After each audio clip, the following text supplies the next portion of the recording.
ஆசீர்வாதம் நம் அனைவரையும் காப்பதாக. ஆமீன். இன்றைய நாளின் பாலைவன சத்தமாக யோவான் உபாகமம் 11ஆம் அதிகாரம் 18வது வசனம் பின்பகுதி, அவைகள் உங்கள் கண்களின் நடுவே ஞாபகக்குறியாக இருக்கட்டும் என்றார்.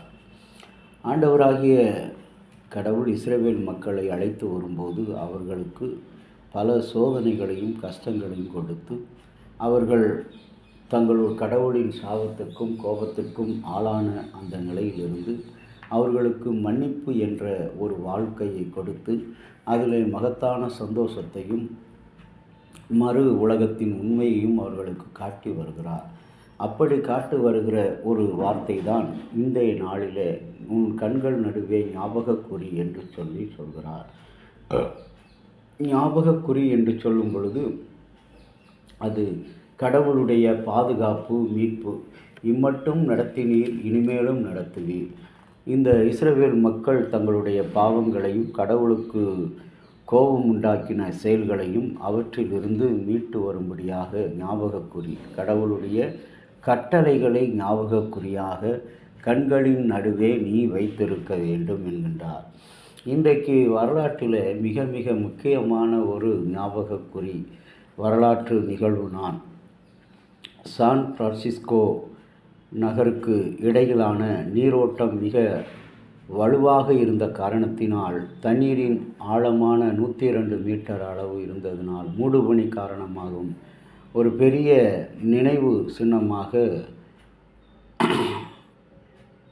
9266 அடி நீளமும் 746 அடி உயரமும் 90 அடி அகலமும் கொண்ட ஒரு பாலத்தை ஜோசப் ஸ்ட்ராஸ் இர்வின் மொரோ என்பவர் இப்பாலத்தை மே 27ஆம் தேதி 1937ஆம் ஆண்டு அவர் இதை அமைத்தார். இந்த செலவை ஒருவரும் ஏற்றுக்கொள்ள முன்வரவில்லை. ஆனால் இந்த இர்வின் மொராங்கோ உயரமான கோபுரம் அமைத்து பாலத்தை பிடித்து நிறுத்தும் கேபிள்களை அமைத்தார். இப்பாலம் கட்ட பேங்க் ஆஃப் அமெரிக்கா பொருளுதவி செய்தது என்று சொல்லி பார்க்கிறோம். இன்றைக்கும் கூட நம்முடைய வாழ்க்கையில் கடவுள் என்னை 1989ஆம் தேதி அவர் என்னை ரட்சித்தார். பேராபத்திலிருந்து என்னுடைய வாழ்வில் என்னை பாதுகாத்தார். எங்கோ அலைந்து அனாதையாய் திரிய வேண்டிய என்னை கடவுள் தம்முடைய கரம் நீட்டி, உன்னை நான் விட்டு விலகுவதும் இல்லை, உன்னை கைவிடுவதும் என்று வாக்குத்தத்தம் கொடுத்து என்னை அழைத்தவர். என்னை இந்த திரு ஊழியத்தில் கர்த்தருடைய திருப்பணியில் நினைவாக அந்த வார்த்தை என் கண்களுக்கு முன்பாக எப்பொழுதும் ஞாபகக்குறியாக, என்னுடைய இன்பம், துன்பம், கஷ்டம், இன்னல் வேளை, அவமானப்பட்ட நேரங்கள் அனைத்திலும் அது நினைவுக்குறியாக என் கண்களிலே இருக்கும். இந்த வரலாற்று பூர்வமான இந்த கோல்டன் கேட் பாலம் சான் பிரான்சிஸ்கோ நகரின் நடுவில் வலுவான நீரோட்டத்துக்கு அடையாளமாக, அதிலிருந்து மக்கள் பயணிக்க வேண்டும் என்கின்ற ஒரு நல்ல நோக்கத்தோடு கடவுளுடைய சித்தத்தின்படி அந்த அடையாளமாக நிறுத்தினார்கள் உலகத்தில். ஆண்டவராகிய கடவுள் உங்களுக்கும் எனக்கும் சிலுவையில் அடையாளமாக தன்னுடைய உயிரை கொடுத்தார்.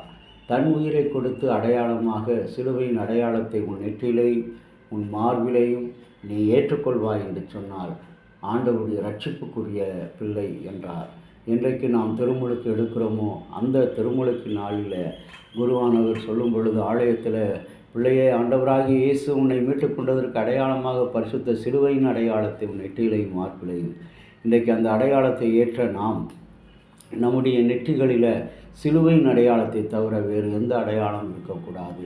பொட்டோ, குங்குமங்களோ, இன்னும் அழகுபடுத்தும் சாதனங்களோ எதுவும் நம்முடைய நெற்றியிலோ புருவத்திலோ முகத்திலோ அமையக்கூடாது, இடக்கூடாது என்பதுதான் ஆண்டவருடைய சத்தியம். ஆகவே இந்த நாளில் நம்முடைய கண்களின் நடுவே அடையாளமாக இயேசுனுடைய சிலுவையின் அடையாளம் இருக்கட்டும். அந்த அடையாளம்தான் உங்களையும் என்னையும் இந்த உலகத்தினுடைய மக்களிடத்திலிருந்து பாவத்திலிருந்து பாதுகாக்கின்ற ஒரு பெரிய ஆண்டவருடைய அடையாளம். அந்த அடையாளத்துக்கு இந்த நாளில் நம்ம ஒப்பு கொடுப்போம். ஆண்டவராகிய கடவுளே, இயேசப்பா, உம்மை நன்றியோடு துதிக்கிறோம். இந்த வரலாற்றில் உலகத்தின் அடையாளமாக அந்த கோல்டன் கேட் கட்டி எழுப்பப்பட்டது போல ஆண்டவரே, இயேசப்பா, நாங்களும் இந்த உலகத்தில் பாவிகளாக அழிந்து போக வேண்டிய எங்களை உம்முடைய சிலுவையின் அடையாளத்தின் வழியாக மீட்டெடுத்து எங்களை ரட்சிப்பின் வெள்ளத்துக்குள் நடத்தினீர். அதற்காக நன்றி செலுத்துகிறோம்.